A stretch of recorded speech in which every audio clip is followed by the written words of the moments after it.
Have you ever heard of a city so proud, so fearless, that its enemies circled it for years just to break its spirit? A city that burned, not just in flames, but in memory, its people scattered, its drums silenced, its crown carried into exile. This is the story of Owu, the Yoruba kingdom that stood alone against powerful enemies and fell. But from its ashes, a new people rose. This is not just history. This is pain, pride, and survival. As elders say, Tie bori ni aranti, eki aisonu. If we walk with memory, we cannot be lost. Before the war, Owu was a name that carried weight across Yoruba land. Strong walls, brave warriors, sharp traders, and a fierce independence that made neighbors uneasy. Owu sat at the crossroads of commerce, palm oil, kola, ivory, and, like many powers of that era, slaves. Markets sang with haggling voices and the clatter of cowries. Masks danced. Drums called men to festivals and to war. The Olowu, king of Owu, ruled a proud people. Owu's discipline was famous, a city that valued order, courage, and swift justice. They were not the largest Yoruba kingdom, but they were among the most stubborn. Owu's warriors did not back away from a fight. But pride makes enemies, and success breeds jealousy. Around Owu were other powers with their own ambitions. Ife, spiritual heart of the Yoruba, jealous guardian of sacred lands and ancient markets. Hbu, worthy gatekeepers of trade routes to the coast, fearless in commerce, shrewd in politics. Egba and Oyo factions shifting in the power vacuum after the collapse of the Oyo Empire. Tension was simmering. All it needed was a spark. Proverb, Omiti o enjo eleboron, ki aipe o aro. Clouds that boil will soon burst. The spark was Apomo, a rich market within the spiritual orbit of Ife. Traders from far and near brought goods there. For Ife, Apomo was more than commerce, it was prestige and sovereignty. For Owu, Apomo was opportunity. A quarrel broke out. Some say over seized goods, others say over tolls, insults, and the treatment of traders under Owu protection. In a world where a market could be a kingdom's pride, the fight became personal. Owu's warriors marched and sacked Apomo. Stores were overturned. Wares were seized. Blood was shed. The message was clear, Owu would not be pushed around. To Ife, it was an unforgivable insult. Ajibu, masters of road tolls and coastal trade, saw danger in Owu's boldness. If Owu could humble Apomo, what stopped them from choking Ajibu routes tomorrow? So enemies who did not always love each other joined hands. Ife and Ajibu, and later other Yoruba factions aligned to their interest, formed a coalition. The plan was simple: surround Owu, starve it, and break its will. Proverb, Enita fko, ki amo pe nko. The one being encircled does not always know the circle is closing. Year 1821. The coalition descended. Roads were blocked. Farmlands were raided. Villages loyal to Owu were harassed until they bent or broke. The siege was not one day, not one season. Years began to pass. At first, Owu met force with force. The city's war lines were steady. Women wove cloth and cooked for fighters. Youths carried messages through forest paths at night. Hunters became scouts. The Olowu called councils under moonlight, dignified, stubborn, unshaken. But sieges do not shout, they whisper. They dry wells. They turn barns to dust. Prices of yam and palm oil climb beyond reason. Little quarrels inside the walls become big ones. People begin to ask, how long? Where are our allies? Which god have we offended? The greatest weapon of a siege is time. Outside, the coalition waited, trading men for months and years, confident that hunger would do what swords could not. Ife supplied spiritual authority and claim to justice. Apomo was theirs, they said. Ajibu supplied strategy, scouts, and access to guns and powder from the coast. Others, opportunists, rivals, neighbors who feared Owu, drifted into the coalition as the years dragged on. Inside Owu, the city tightened its belt. Goats vanished first. Then chickens. Then leaves became soup. Children stared at empty pots. Men grew lean and angry. The proud became desperate. Still, Owu would not open the gates. Proverb, Ekinkenju ki ibiayu iku. The brave do not fear death. Night after night, assaults crashed against earthen walls. Arrows hissed. Dane guns thundered. Horns blared. At dawn, both sides counted the fallen and prepared to do it again. Tales spread of charms that made bullets miss, of warriors who fought like spirits, of women who, with ash on their faces, swore to die before surrender. But hunger is the slowest killer and the surest. Years into the siege, Owu's strength was not measured by swords but by stomachs. Some families slipped out at night to dig wild yams in fields watched by enemies. A few never returned. Others smuggled messages, "Help us. We cannot last. Do something." There were attempts at relief. Egba groups, linked to Owu by trade and kinship, made moves that sometimes helped, sometimes failed. Some neutral towns sold food at impossible prices. Priests offered sacrifices. The city's storytellers told the old songs to keep courage alive. But hunger shortens tempers. Leaders argued over strategy: break out now. No, wait for harvest. Send the youths. No, protect the children. Every plan had a cost. Every dawn, more names joined the roll of the dead. Stories whispered that some within began to doubt the council. A siege makes traitors out of the desperate and heroes out of the stubborn. Did a gate get left weak? Did a runner carry two messages, one for the city, one for the besiegers?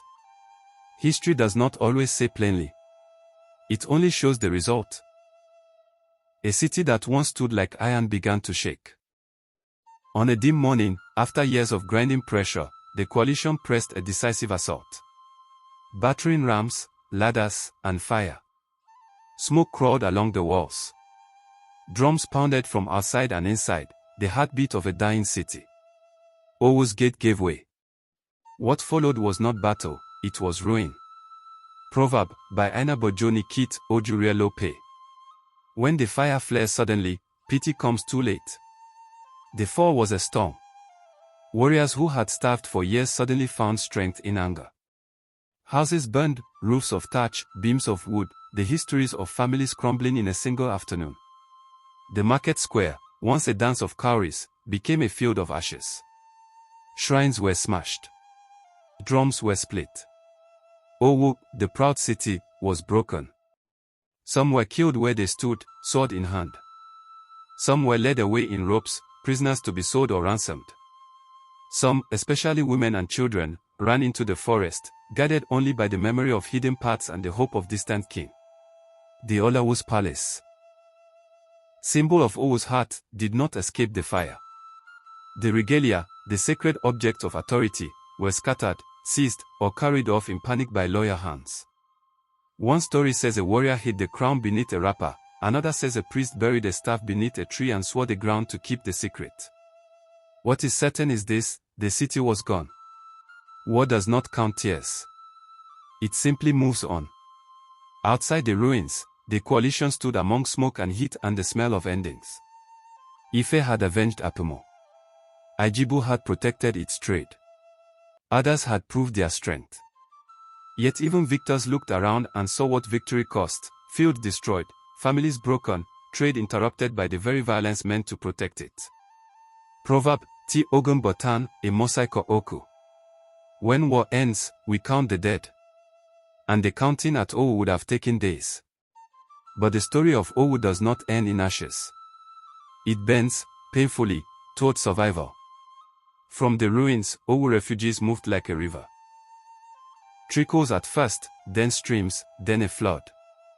Some went east, some north, but many flowed southwest, toward rocky hills and friendly voices.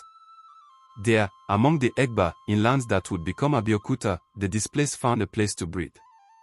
The Egba leader Sodiq, a name carved in Abeokuta memory, welcomed many who fled the wars tearing Yoruba land apart. The rocks of Abeokuta, Olumo towering like a guardian, offered safety. Under those rocks, people rebuilt. They became Owu Abeokuta, a people with a broken past and a stubborn future. The Owu, the title lived on, would again sit upon a throne, now in Abeokuta. Festivals would one day return. Drums would speak again. Children would ask, why do we live here? And elders would answer with this story. In time, an Owu Day would be celebrated, not to worship war or glory, but to remember the city that fell, the people who would not disappear. Proverb, Ori Burukuki Ibeni Diori Abi Keo Ipeye died. A bad destiny does not keep a man on the ground if he keeps rising. Who was right? Who was wrong? History rarely speaks with a single voice. Owu was proud, independent, and sometimes harsh in trade and war. Ife defended its honor and the sovereignty of Apamo. Ajibu defended its roads and its wealth. Others joined for politics, fear, or opportunity. And in the middle stood ordinary people, market women, farmers, apprentices, who paid the highest price for decisions made far above them. The Owu War was not just about a market. It was about power in a time when the Oyo Empire had fallen and a new map of Yoruba land was being drawn, town by town, river by river, grave by grave. The siege showed how Yoruba strength could turn inward, how rivalries could consume what unity might protect. It also showed the endurance of a people. Owu fell, but the Owu did not die. They took their name, their titles, their stories, and moved them, like a sacred flame, into a new heart at Abeokuta. And from there they spoke again. Proverb, Biinuboti, Imi Kiiti. When the stomach fails, the spirit must not fail. Today, when the Olowu of Owu Abeokuta sits in council, when Owu Day is celebrated with music and pageantry, when families trace their line back to the city that fell, they are not just honoring a place, they are answering the war.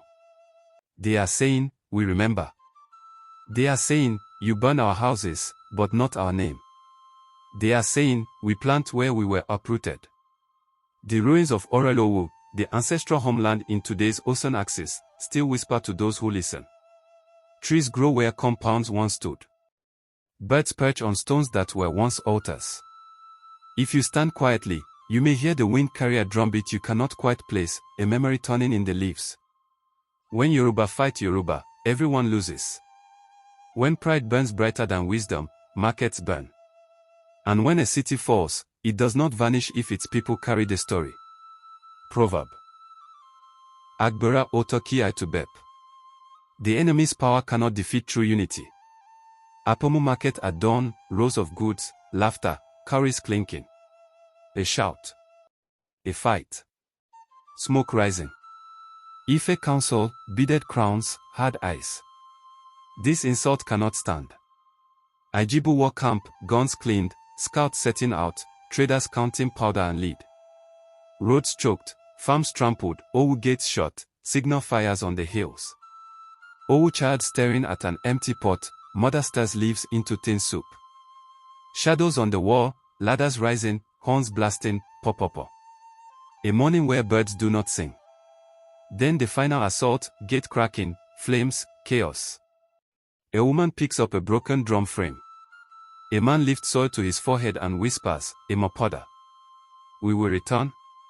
A line of refugees moving toward rocks and safety, Abeokuta's silhouette against the sky.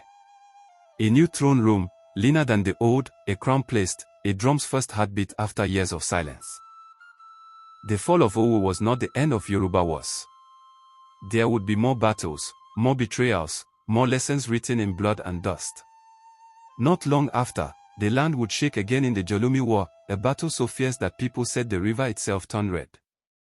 Do you want to know what happened at Jolomi? Subscribe, share, and join me in the next episode, because history is not far away. It lives inside our names. Proverb to end, Eki Egbagbi Iluti Ebi Enai. We do not forget the town that birthed us.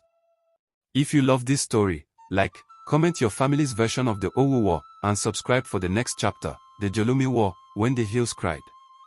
Drop it in the comments so I know you're ready for the next battle.